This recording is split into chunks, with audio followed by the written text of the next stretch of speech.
வணக்கம். சனி பகவானை பொறுத்தவரை அவர் எந்த வீட்டில் இருக்காருங்கிறத விட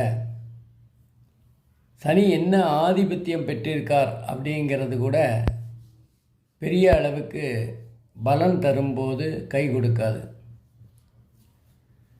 ஆனால் அதே நேரத்தில் சனி எந்த வீட்டில் இருக்காரோ அந்த வீட்டுக்குரிய அதிபதியின் பலத்தை பொறுத்தும், சனி பகவான் யாருடைய சாரத்தில் எந்த நட்சத்திரத்தில் இருக்கிறாரோ அந்த நட்சத்திரத்தின் பலத்தை பொறுத்துமே தன்னுடைய தசாபுக்தி காலங்களில் பலனை தருவார்.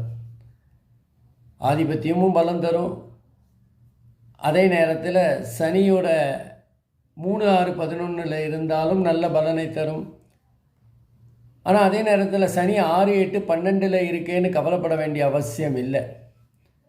நான் சொல்கிற மாதிரி சனி இருக்கிற வீட்டோட அதிபதியின் பலத்தை பொறுத்தும், அந்த சனி பகவான் யாருடைய நட்சத்திரத்தில் உட்கார்ந்துருக்காரோ அந்த நட்சத்திரத்தின் பலத்தை பொறுத்தும் தன்னுடைய தசாபுக்தி காலங்களில் பலனை தருவார். அப்படிங்கிறது ஒரு அனுபவ நியதி அப்படின்னு சொல்லலாம்.